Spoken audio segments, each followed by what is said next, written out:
India China के border areas में commonly delineated line of actual control नहीं है और एलएसी को लेकर दोनों का परसेप्शन भी यह अलग अलग है।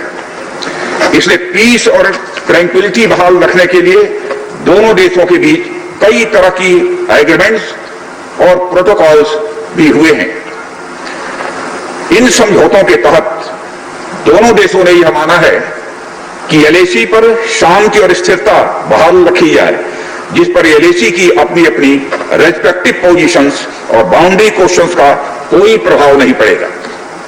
इस आधार पर वर्ष 1988 के बाद से दोनों देशों के बाइलेटरल रिलेशंस में काफी विकास भी हुआ है।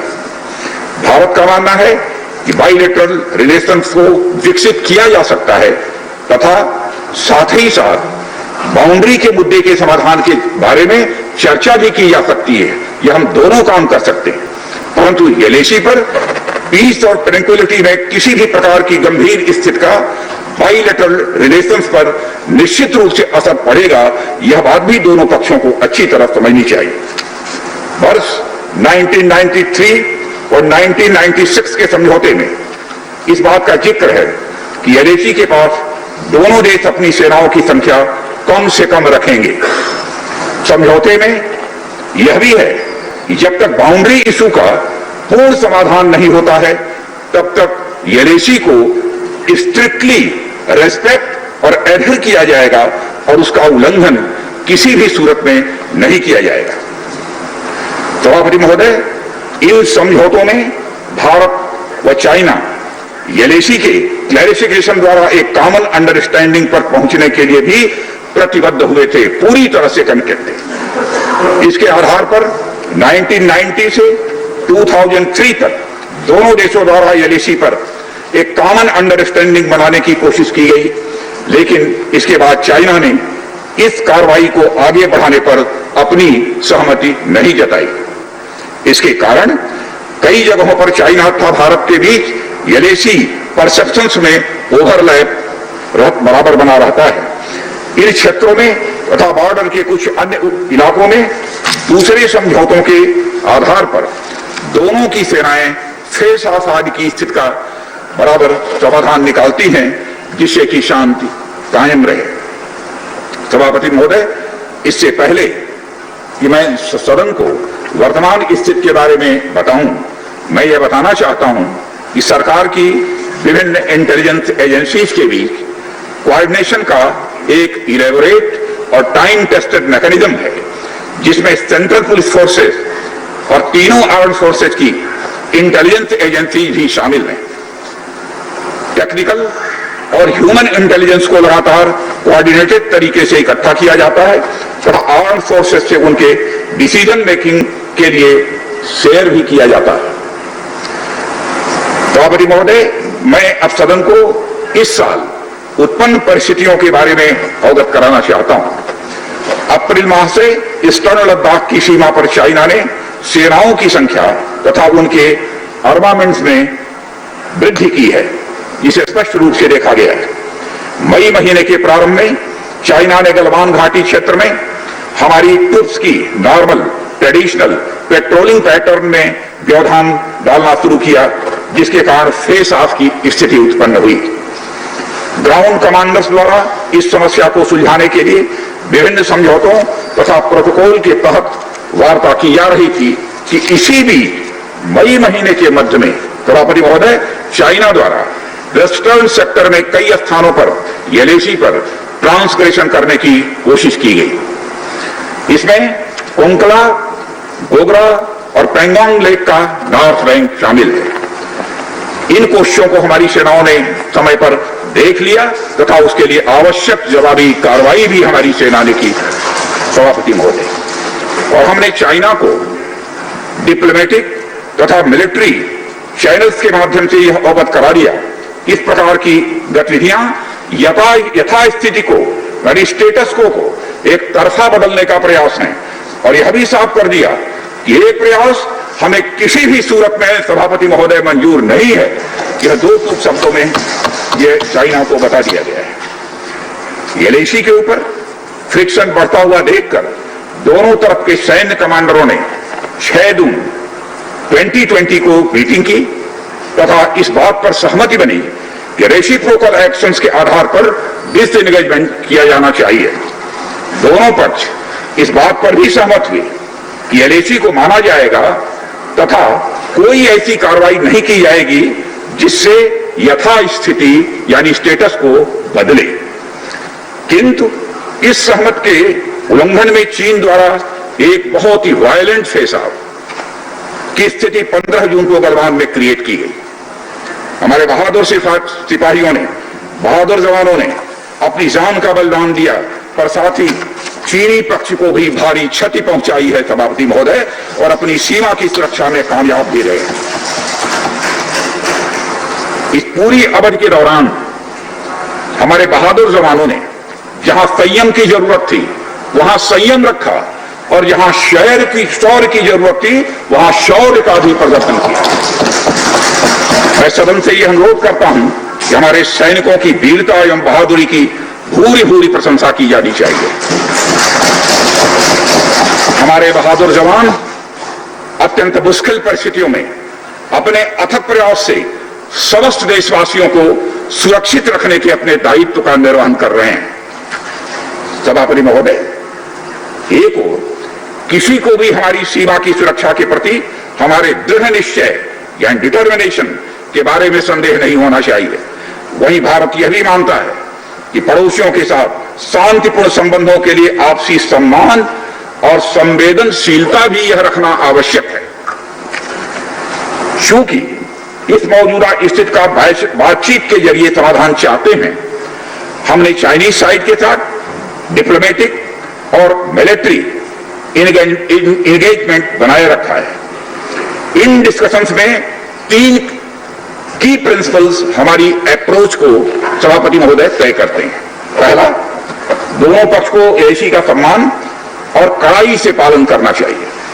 फर्स्ट। सेकंड, किसी भी पक्ष को अपनी तरफ से यथास्थिति का यानी स्टेटस को का उल्लंघन करने का प्रयास नहीं करना चाहिए। थर्ड, दोनों पक्षों के बीच सभी समझौतों और अंडरस्टैंडिंग्स का पूर्णतया पालन करना चाहिए। चाइनीज साइड की यह पोजीशन है कि स्थिति को एक जिम्मेदार ढंग से हैंडल किया जाना चाहिए और द्विपक्षीय समझौतों एवं प्रोटोकॉल के अनुसार शांति एवं स्थिरता सुनिश्चित किया जाना चाहिए। लेकिन सभापति महोदय, इसके बावजूद चीन की गतिविधियों से यह पूरी तरह से स्पष्ट है, उसकी कथनी और उसकी करनी में अंतर है। और इसका प्रमाण है कि जब डिस्कशन चल ही रहे थे, चीन की तरफ से 29 और 30 अगस्त की रात को प्रोवोकेटिव माने उकसाने वाली, भड़काने वाली सैनिक कार्रवाई की गई, तो चीन की तरफ से की गई, भारत की तरफ से नहीं की गई। जो पेंगोंग लेक के साउथ बैंक एरिया में स्टेटस को बदलने का एक चीन के द्वारा प्रयास किया गया, लेकिन एक बार फिर हमारी आर्म फोर्सेस के द्वारा सभापति महोदय टाइमली व फर्म एक्शंस के कारण उनके प्रयास किसी भी सूरत में सफल नहीं हो पाए। सभापति महोदय, जैसा कि उपर्युक्त घटनाक्रम से स्पष्ट है, चीन की कार्रवाई से हमारे विभिन्न द्विपक्षीय समझौतों के प्रति उसका डिसरिगार्ड दिखता है। चीन द्वारा ट्रुप्स की भारी मात्रा में तैनाती किया जाना 1993 और 1996 के समझौतों का उल्लंघन है। एलएसी का सम्मान करना और उसका कड़ाई से पालन किया जाना सीमा क्षेत्रों में शांति और सद्भाव का यह आधार है, और इसे 1993 और 1996 के समझौतों में स्पष्ट रूप से स्वीकार भी किया गया है, जबकि हमारी आर्म्ड फोर्सेस इसका पूरी तरह से पालन करती हैं। सभापति महोदय, चाइनीज साइड की ओर से ऐसा नहीं हुआ है। उनकी कार्रवाई के कारण एलएसी के आसपास समय समय पर फेस ऑफ और फ्रिक्शंस पैदा हुए हैं। जैसा कि मैंने पहले भी उल्लेख किया, इन समझौतों में फेस ऑफ की स्थिति से निपटने के लिए विस्तृत प्रोसीजर्स और नॉर्म्स भी निर्धारित हैं। तथापि इस वर्ष हाल की घटनाओं में चाइनीज फोर्सेस का वायलेंट कंडक्ट सभी म्यूचुअली एग्रीड नॉर्म्स का यह पूर्णतया उल्लंघन है। सभापति महोदय, अभी की स्थिति के अनुसार चाइनीज साइड ने एलएसी और अपने अंदरूनी क्षेत्रों में बड़ी संख्या में सैनिक टुकड़ियां और गोला बारूद मोबिलाइज किया हुआ है। पूर्वी लद्दाख और गोगरा, कोंकड़ा और पेंगोंग लेक का नॉर्थ और साउथ बैंक पर कई फ्रिक्शन एरियाज हैं। चीन की कार्रवाई के जवाब में हमारी आर्म्ड फोर्सेस ने भी इन क्षेत्रों में उपयुक्त काउंटर डिप्लॉयमेंट्स किए हैं ताकि भारत की सीमा पूरी तरह से सुरक्षित रहे। अध्यक्ष महोदय, सदन को आश्वस्त रहना चाहिए, फिर से बात दोहराना चाहता हूं सभापति महोदय, सदन को आश्वस्त रहना चाहिए कि हमारी आर्म्ड फोर्सेस इस चुनौती का सफलता से सामना करेंगी और इसके लिए उन्हें सचमुच उन पर हमें गर्व है। अभी जो स्थिति बनी हुई है उसमें संवेदनशील ऑपरेशनल मुद्दे शामिल हैं, सेंसिटिव ऑपरेशनल इश्यूज यह शामिल है। इसलिए मैं इस बारे में ज्यादा ब्यौरे का खुलासा नहीं करना चाहूंगा और मैं आश्वस्त हूं यह सदन इस संवेदनशीलता को समझेगा। सभापति महोदय, कोविड-19 के चुनौती भरे समय में हमारी आर्म्ड फोर्सेज और आईटीबीपी का तेजी से डिप्लॉयमेंट हुआ है। उनके प्रयासों को एप्रिशिएट किए जाने की जरूरत है और यह इसलिए भी संभव हुआ है क्योंकि सरकार ने पिछले कुछ वर्षों में बॉर्डर इंफ्रास्ट्रक्चर के विकास को काफी अहमियत दी है। सदन को जानकारी है कि पिछले कई दशकों में चीन ने बड़े पैमाने पर इंफ्रास्ट्रक्चर एक्टिविटी सीमा पर प्रारंभ की है, जिनसे बॉर्डर एरियाज में उनके डिप्लॉयमेंट की क्षमता भी बढ़ी है। इसके जवाब में हमारी सरकार ने भी बॉर्डर इंफ्रास्ट्रक्चर डेवलपमेंट के लिए बजट को बढ़ाया है, जो पहले से लगभग 2 गुना से अधिक है। इसके फलस्वरूप बॉर्डर एरियाज में काफी रोड्स और ब्रिजेस भी बनाए गए हैं। इससे न केवल लोकल पॉपुलेशन को जरूरी कनेक्टिविटी ही मिली है, बल्कि हमारी आर्म्ड फोर्सेस को बेहतर लॉजिस्टिकल सपोर्ट भी मिला है। इसके कारण वे बॉर्डर एरियाज में अधिक अलर्ट रह सकते हैं और जरूरत पड़ने पर बेहतर जवाबी कार्रवाई भी कर सकते हैं।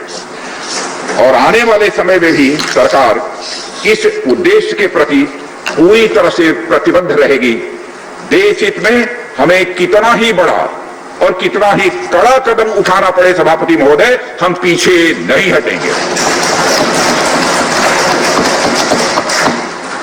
माननीय सभापति महोदय, मैं इस बात पर बल देना चाहूंगा कि भारत हमारे बॉर्डर एरियाज में मौजूदा मुद्दों का हल शांतिपूर्ण बातचीत और विचार विमर्श के जरिए किए जाने के प्रति पूरी तरह से प्रतिबद्ध है। इस उद्देश्य से मैं अपने चाइनीज काउंटर पार्ट से 4 सितंबर को मॉस्को में मिला और उनसे हमारी मौजूदा स्थिति के बारे में व्यापक चर्चा भी हुई है।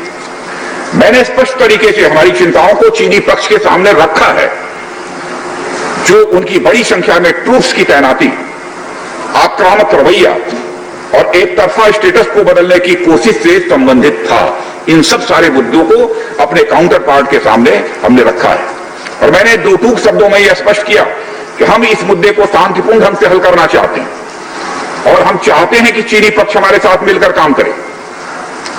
वहीं हमने यह भी स्पष्ट कर दिया कि हम भारत की एकता, संप्रभुता और अखंडता की रक्षा के लिए पूरी तरह से प्रतिबद्ध हैं। यह भी हमने पूरी तरह से स्पष्ट कर दिया।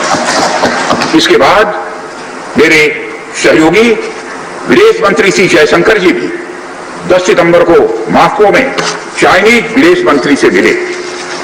दोनों एक एग्रीमेंट पर पहुंचे सभापति महोदय कि यदि चाइनीज साइड द्वारा सिंसियरली और फेथफुली एग्रीमेंट को इंप्लीमेंट किया जाता है तो कंप्लीट डिसएंगेजमेंट प्राप्त किया जा सकता है और बॉर्डर एरियाज में शांति भी स्थापित की जा सकती है।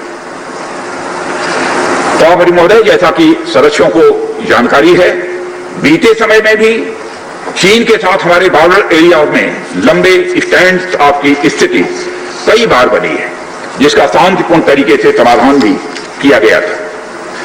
हालांकि इस वर्ष की स्थिति, चाहे वो ट्रूप्स की स्केल ऑफ इन्वॉल्वमेंट हो या फ्रिक्शन पॉइंट्स की संख्या हो। हम पहले से बहुत अलग हैं, फिर भी हम मौजूदा स्थिति के शांतिपूर्ण समाधान के प्रति पूरी तरह से कमिटेड हैं। अध्यक्ष महोदय, युद्ध की शुरुआत तो हमारे हाथ में होती है, लेकिन उसका अंत नहीं होता है। और मुझे कई बार ताज्जुब होता है कि शांति का यह संदेश जिस धरती से पूरे विश्व को गया है, उस धरती की शांति में विघ्न के द्वारा विघ्न डालने का प्रयास किए जाते हैं। और अध्यक्ष महोदय, सदन के माध्यम से मैं हमारे 130 करोड़ देशवासियों को आश्वस्त करना चाहता हूं कि हम देश का मस्तक झुकने नहीं देंगे, न ही हम किसी का मस्तक झुकाना चाहते हैं। इस राष्ट्र के प्रति, इसकी सुरक्षा के प्रति हम पूरी तरह से दृढ़ संकल्प हैं। अध्यक्ष महोदय, इस सदन की एक गौरवशाली परंपरा रही है कि जब भी देश के समक्ष कोई बड़ी चुनौती आई है, तो इस सदन ने भारतीय सेनाओं की दृढ़ता और संकल्प के प्रति अपनी पूरी एकता और पूरा भरोसा दिखाया है। साथ ही सीमा क्षेत्र में तैनात अपने बहादुर सेना के जवानों के शौर्य, पराक्रम और सीमा की सुरक्षा के प्रति उनकी प्रतिबद्धता पर इस सदन ने पूरा विश्वास भी व्यक्त किया है। मैं आपके माध्यम से देशवासियों को यह विश्वास दिलाना चाहता हूं कि हमारे आर्म्ड फोर्सेस के जवानों का जोश एवं हौसला बुलंद है सभापति महोदय, और हमारे जवान किसी भी संकट का सामना करने के लिए पूरी तरह से दृढ़ प्रतिज्ञ हैं। और इस बार भी सीमा पर हमारे वीरों ने किसी भी प्रकार की आक्रामकता दिखाने के बजाय धैर्य और साहस का परिचय दिया है। हमारे यहां कहा गया है कि साहसे खलु स्त्री वसति, यानी साहस में ही विजय स्त्री का निवास होता है। और हमारे सैनिक तो साहस के साथ साथ संयम, शक्ति, शौर्य और पराक्रम की जीती जागती प्रतिमूर्ति है सभापति महोदय। महोदय, माननीय प्रधानमंत्री जी के बहादुर जवानों के बीच जाने के बाद हमारे कमांडर तथा जवानों में यह स्पष्ट संदेश गया है कि देश के 130 करोड़ देशवासी जवानों के साथ खड़े हैं।